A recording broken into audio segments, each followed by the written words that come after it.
හරි. අයිබෝන් ආදරණීය දුවේ පුතේ. අපි අද යාන්ත්‍ර විද්‍යාවේ බල සමතුලිතතාවය කියන පාඩමේ පොඩි ප්‍රතිස්ථානක් හදමු. හරි. දානම් වීඩියෝ එක උඩ ඔයගලන්ට පෙනේ. හරි. පොඩි වෙලාවක් දෙන්නම් කොලේකුයි පෑනුක අරගෙන try එකක් දාන්න බලන්න ගානේ උත්තරේ ගන්න. හරි. අපි බලමු මුලින්ම. හරි. හරි. අපි බලමු මුලින්ම මේ වස්තු පරිදි. මෙයාත් අපේ ස්කන්ධය අපි මුලින්ම මෙයාගේ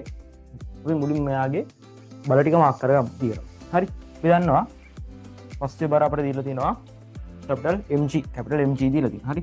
ඒකට නාගේ ඊටස්ස පර capital mg තියෙනවා. හරි.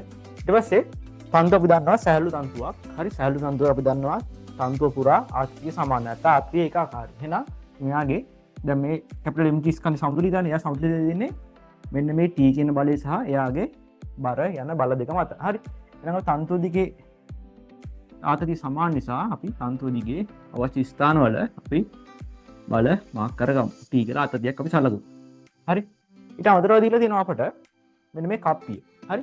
අපි ගොඩක් ගණන් වල හන්නේ කප්පිය සහැල්ලු කප්පියක් කියලා. හැබැයි මේ ගානදී මේ කප්පිය බර කප්පිය. හරි. කප්පියට ඒ කියන්නේ ස්කන්ධයක් තියෙනවා. ඒතර කප්පියක ස්කන්ධ කප්පියන වෘත්තාකාර හැඩයක් තියෙන වස්තුවක්. හරි.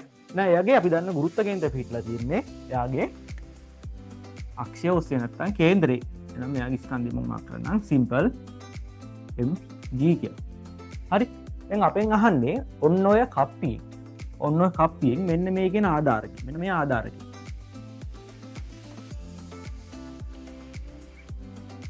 ආධාරකය මත ඇති කරන තෙරපුම් බල. මොකද කියන්නේ කප්පිය මගින් මෙන්න මේ ආධාරකය මතනේ තෙරපුම් බල. දැන් බලන්න දැන් කප්පිය කොහෙද තද වෙන්නේ? කප්පිය දැන් බරක් අදිනකොට තන්තුව දිගේ අදින තන්තුවෙන් කප්පිය මෙන්න මේ විත්තිය පැත්තට තෙරපීම ලක් කරනවා. ඒක නවත්තන් ඉන්නේ කවුද? තල්ලුවක් දාන්න නවත්තන් ඉන්නේ මෙන්න මේ කියන ආධාරකය. ඒතර ආධාරකය මත මේ කප්පියෙන් තෙරපුම් බලයක් ඇති වෙනවා. මොනවා තෙරපුම් බලය තමයි අපෙන් අහන්නේ. හරි. අපි ඒතර කරන්නේ දැන් මේ කැපිටල් mg ස්කන්ධය ත්වරණයක් නැහැ, චලනය වෙන්නේ නැහැ.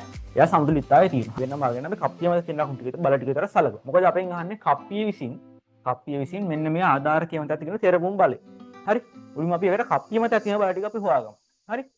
ඒතර අපි මේ කැපිටල් mg වස්තුව ගත්තොත් හරි වස්තුව සමතුලිතතාවය හදනවා. ත්වරණයක් නැහැ. සම්ප්‍රයුක්ත බලයක් නැහැ. සම්ප්‍රයුක්ත බලයක් තිබුණ වස්තුවක් ත්වරණය ලක් වෙන්නේ.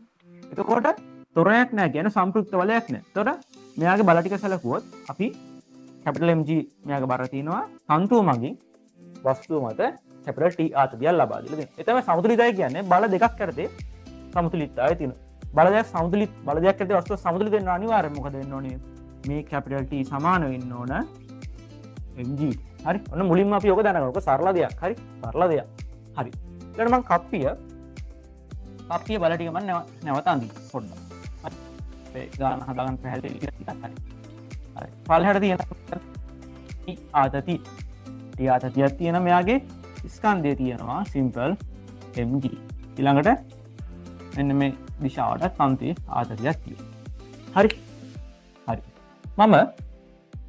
මම මේ කප්පිය මත තියෙන බල ටික හරි x සහ y දිශාව නැත්තම් y ඍණ y දිශාවකට හරි x දිශාවට විභේදනය කරගන්න.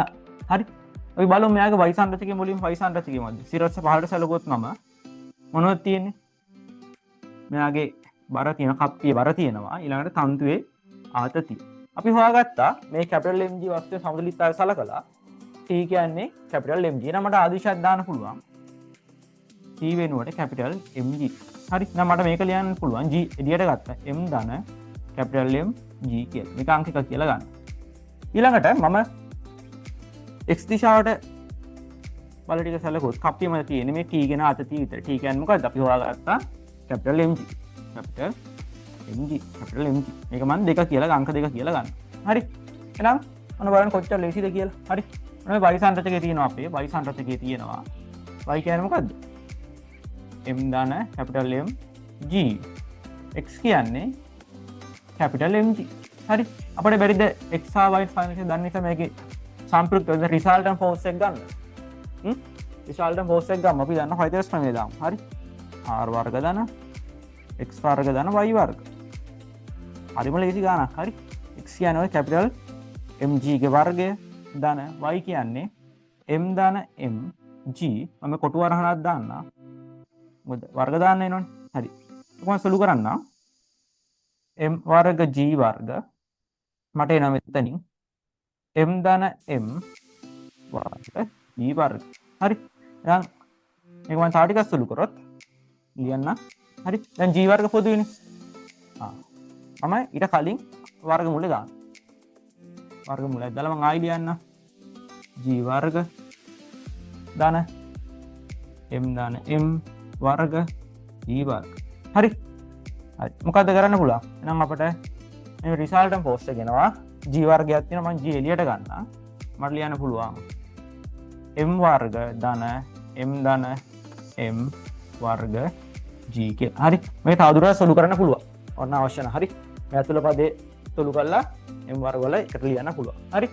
ඔන්න ඔය රිසල්ට් පෝස්ට් තමයි ඔන්න ඔය බලේ තෙරපුම් බලය තමයි මෙන්න මේ කප්පිය මගින් ආධාරකය මත ඇති කරන්නේ. හරිම ලේසි. හරි. දැන් විශේෂත්වය වෙන්නේ මේ කප්පියේ ස්කන්ධයක් තියෙනවා. දැන් අපි ගොඩාක් ගණන් වල වෙයි අපි හදන්නේ කප්පිය ස්කන්ධයක් නැහැ කියලා සහැල්ලු කප්පියක් කියලා හදේ. හරි. ඔන්න විදිහට ලස්සන ගානක් හරි මේ කල්පනා කරනවා මෙන්න මේ කප්පිය ස්කන්ධය අපි ගානට යොදාගන්නේ කොහොමද කියලා. හරි. ලොකු දෙයක් නෑ. අපි කප්පිය සමතුලිතව සැලකුවේ. හරි. ඔන්න ඔය x y බල දෙකෙන් තමයි කප්පිය මෙන්න බිත්තිය මැද තෙරවීම ලක් කරන්නේ. ඒ තෙරවීම රඳවාගෙන ඉන්නේ මෙන්න මේ ආධාරකයේ විසින්. හරි. පැහැදිලි?